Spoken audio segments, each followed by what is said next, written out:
right, I know I should have taken a video of this, but I cannot believe how perfect this came out. So this is a motorized bike sprocket. This piece right here is threaded. So when I unthreaded this, because it's going to sit like this, chain's going to be on this side, instead of being like that, it'll be like this. The drum brake was on this side. So the drum brake already was functional, right? And that's why this piece is threaded. So when I unthreaded this, I was going to put the sprocket on, and that was going to be it. I was just going to keep the sprocket without the disc, or the drum, and then I realized, I was like, wait a second. I think I might be able to make that work. And I put this piece on, and they threaded this on after, and I was like, oh my god. I might be able to make the drum brake work and have the sprocket. We're going to see. I'm going to test fit it right now and see how that goes. But all I did is I drilled a hole through this. So it drilled through the sprocket and through the hub. It'll hold it all together. It'll hold that sprocket and keep that from spinning around. That'll be enough. Because this is already holding the sprocket on nice and strong already. It doesn't need much, and that bolt will be more than plenty. I can always put in another one just as a precaution, but I don't think I'll need it. I'm more worried about seeing if this this drum brake will work like this in this setup. So let's check it out. Holy smokes, it works. As you can see, it has enough clearance now because I put in some spacers behind. So here, I'm going to show you that now. So I'm going to undo this.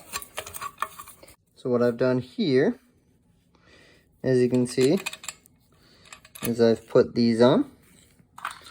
Then I put that on, right? Then I put this on. And once that's on, and it's going the right direction, as you can see, this is how it's going to turn. This is how it's going to sit. And with everything pushed together, that's where it sits. It's going to be nice and happy, and it does function. I can pull on the piece right here on the bottom that functions as the brake, and look at that. It works! Oh man, that's so cool. That is going to work so perfect. I don't have to set up disc brakes or anything. This is amazing. But I might still set up the front disc brakes just for a little more added safety. But look at that. Oh man, what a conversion. This is going to be awesome. That saves money. So, welcome back to Cheap Horsepower, everyone. Keeping it cheap. That is a huge win. Oh, I can't wait to get this on. I'll be able to get this thing running today. I'll see you. All right, look at how beautiful this came out.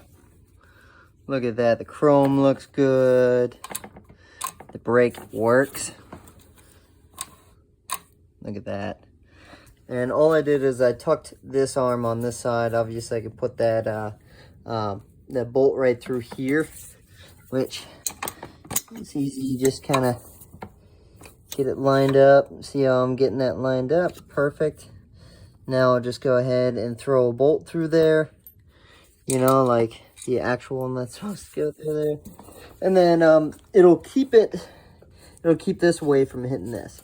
Because if you put this bar on the inside where it normally goes, ends up hitting the sprocket. So this will keep it away from the sprocket, not interrupt you know, what it's supposed to be doing. So that's really cool. I can't wait. I may have to trim this a little bit to make sure the chain's not going to hit it. Actually, I'm definitely going to have to trim it. So that's not a big deal. I'll take off this fender. It's just these two bolts. And then I'll have a nice little setup here. I'm not even going to trim it that much. It's actually just like the regular choppers that I was doing before. I'll probably just start here.